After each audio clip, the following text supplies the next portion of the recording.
Hey everybody, welcome to Drive Thru Review 316. Today I'm going to talk about Sentinel Tactics, the Flame of Freedom, and I'm also going to show you a little bit of the Uprising expansion, which is the first expansion sort of simultaneously released with this. Now, if you're not familiar with Sentinels of the Multiverse, it's a cooperative card game set in a superhero universe that was created specifically for the game, and that game came out a few years ago, one of my favorite games. I'm gonna have a hard time spoiling the review, so I'm just gonna go ahead and spoil the heck out of it. This game has completely replaced the card game for me, sadly, and it is probably, I think, the best superhero game on the market, bar none, up and down across the board. So what it is a tactical miniatures game. There are different scenarios that you can choose. You can choose to just have like a free-for-all, battle royale, with teams. You could have 6, 7, 8 players playing, and everybody controls a character, and we fight as teams. I guess you could do like just a total actual battle royale where everybody fought until the death, one-on-one. And then the game also has a bunch of scenarios, which awesomely, I'll show you some more details of this in a second, come in the form of these comic books. So you'll read through the comic book and then get to a point in the scenario where it says set the tiles up, and here's the villains you should use and all that kind of good stuff. And then based on the outcome of that scenario, you're going to keep reading into the comic book, and some different setup's going to happen in the second scenario in that comic book. Now the base game comes with 3 comic books, each with 3 scenarios, and then the expansion comes with 1 comic book with 4 scenarios. So you can play through those multiple times, and there's going to be different outcomes, so the different events are going to change up and be different. But the whole comic book aspect is like, wow, how come nobody else has thought of this? So enough rambling, let's go and look at some of the details of the game, and then I'll kind of come back over here and tell you what I think. So here you can see a bird's eye view of just about everything that you get in the game. Now, you can notice the miniatures do not come in the base game. I've also got here some pieces from the Uprising expansion, as well as the miniatures pack that you can get to enhance the Uprising expansion. If you don't buy the miniatures, which I would recommend, you can use the hex tiles to represent each of the characters that come with the base game. The hex tiles are nicely illustrated. You can flip them over once your hero or villain becomes incapacitated, but as you can see here, the miniatures are going to be a lot better, a little bit better bang for your buck. And I really do think the miniatures being separated from the base game is an okay choice, because I went and priced out a couple of things. I used miniaturemarket.com just to pick a random site, and they had the base game plus you could get the miniatures. I think it was about 45 bucks for base game plus miniatures, and then if you want you can get the expansion as well. So if you think about it, if you were just to get the one package, the one game with the miniatures included for $45, I didn't count all the miniatures. There's a good amount of miniatures that come with the game, plus you get an awesome game.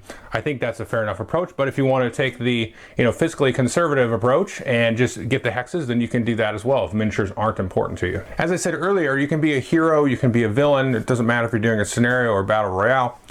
And there's a few other things that you're going to get besides your miniature or your hex that your hero is going to be utilizing throughout the game. The first thing you can see here is the character sheets. There's a few things to take note of. Each character comes with 3 basic stats. You've got the action, defense, and movement stats. Now, the actions is just the number of actions you can take on your turn. The defense is the number of dice that you're going to roll when you're attacked. And the movement works a little bit differently in this game. So if we look at Legacy here, you can see he has a movement of 2. Now what that means is he's going to roll 2 dice, and then he's going to take the higher of those dice, and that's going to be his basic movement for the turn. Each character is going to have their own unique amount of health that they start with. You'll fill this up with the little first aid icons, and then as you take damage, you remove them, and then once you're at 0, your player or character is going to be incapacitated. There's also a large, mostly empty box on each character sheet. You can see a couple of innate powers here. For example, in Legacy, we have flying, which gives Legacy mobility, and all mobility means is you can ignore the terrain height. So he can fly, of course, so he can fly over buildings with no problem.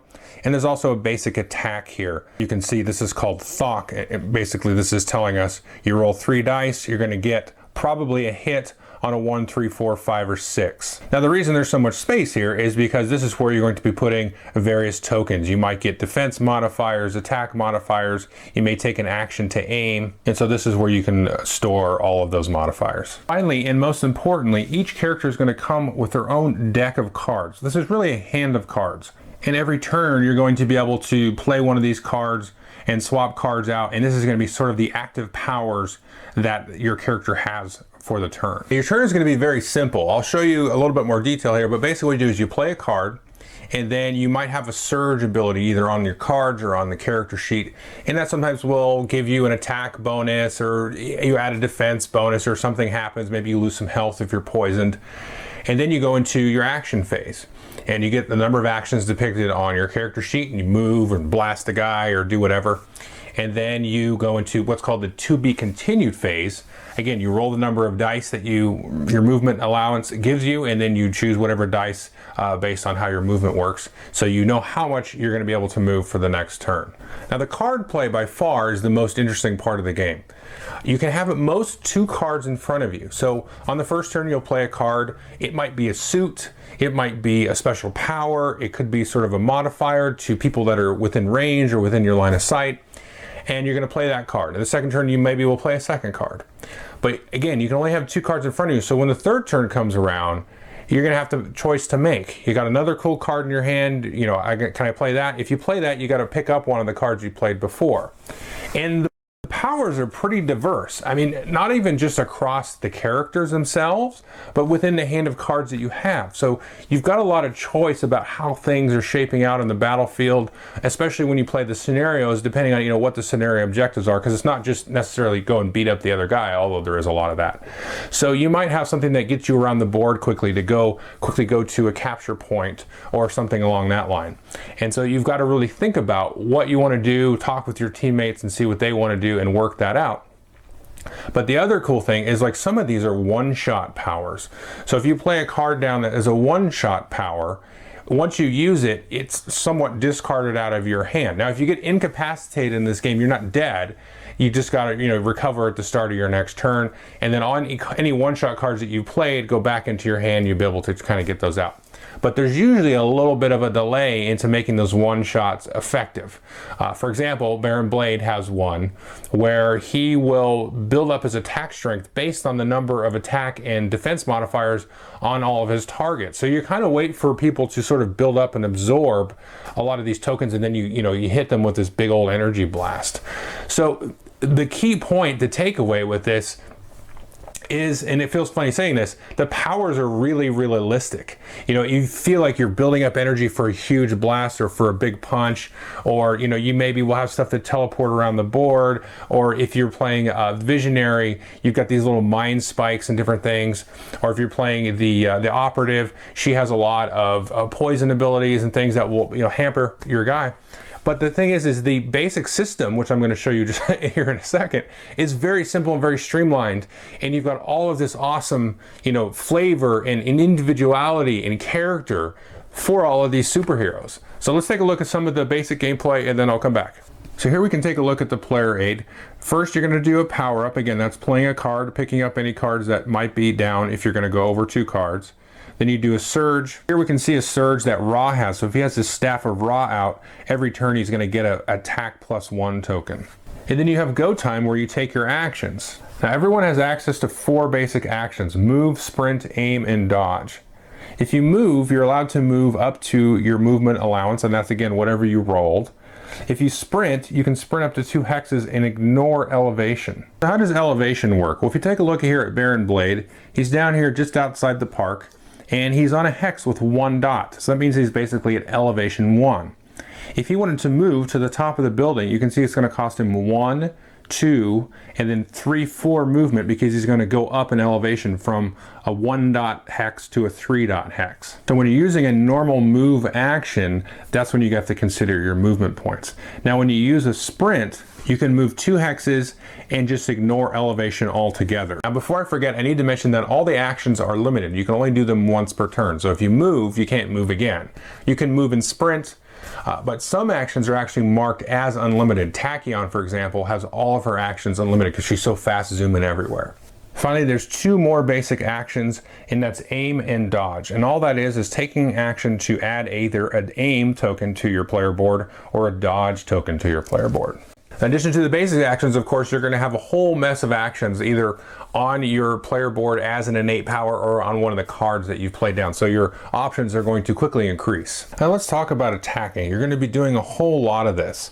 If we take a look at it again, Legacy's basic attack, he's going to roll 3 dice. He's going to possibly get a hit on a 1, a 3, a 4, a 5, and a 6. Any 2s rolled are going to be ignored and be automatic misses. So if we roll some dice here, let's take an example. We've got a 5, a 1, and a 2. Now we know from looking at our player board that the 2 is an automatic miss, so we'll remove that. And the 1 and 5 are a hit. Now, if Legacy were attacking Baron Blade here, the 1 is not going to be able to reach him. Because if we take a look at how far range Legacy is from Baron Blade, you can see he's 1, 2 hexes away, but again, we've got to consider elevation, so we're going to add on another 2 units of range. So he actually has a range of 4. So the 1 doesn't reach far enough to actually hit Baron Blade, but since the 5 is 4 or greater, it's actually going to reach up to Baron Blade. Now, it's also important to know that Legacy does have line of sight on Baron Blade, but if we take a look at this example here, Legacy would not have line of sight because you can see a building actually in between them blocking the line of sight. So this little dot mechanic makes it very easy to tell, how far somebody is. It gives a 3-dimensional element. So that is basically the attack system, and it's super simple, but it makes so much sense. I love the attack system. I can't even tell you how much, because everybody's going to have different attacks. Somebody's going to have a melee attack, and so there's going to be some kind of knife action, or there's like, area effect hacks. And sometimes it'll say, hey, you can pick a hex 2 spots away from you, and then it'll radiate out from there. And then you roll the distance just like we did for Legacy on Baron Blade from that point of origin. And the way that certain numbers miss and some hit and some miss, that makes a lot of sense, because sometimes you have like waveforms attacking. You have like a whirling dervish. There's one character, the proletariat, he'll spin around and hit, and some of them will have a little bit of a charge up, so if you're closer to the person it's not going to hit, but if you get further away it's going to hit, and some it'll be more front loaded. So they've really handled this variety of like weaponry and attacks and abilities with it's so simplistic way of doing things, and it gives each player a lot of flavor and character. I'm going to start getting into a little bit of the review here, but you've got the cards, you've got the different abilities, you've got this very basic system. And one knock against the card game was there was a lot of fiddle and things like that. That does not exist whatsoever at all with this system, but it still retains a lot of the best elements of the card game, where each character feels super unique and flavorful, and it feels like you can go back and explore the abilities and the makeup of that character and explore a lot of different possibilities. Do I make them more defensive and more attacking? Are they more of a support character? And a lot of games kind of get and hint at that, but this one really pushes the envelope. I want to just sit down and play this game and play every single character. I've played a lot of the characters. I haven't played every single one of them. But it's like I just want to get in there and play the character. I want to play around with their different special abilities and all that kind of cool stuff, and just set up different situations on the board with this guy versus this guy and this guy versus that guy. It's got that sort of toolbox, sort of like a toy feeling, where like, hey, well, today Baron Von Blade is going to fight the operative, and Citizen Dawn's going to come in, and she's actually going to be helping Legacy. So it sets itself up for a kind of a make-believe. So I'll stop reviewing here and talk about a couple more mechanics, and I'll come back and review some more. The game also comes with a variety of tokens and things that you can modify your gameplay with. So there's the crystals, there's lava, there's even a large monorail track that you can add to the board that, for different parts of the scenario.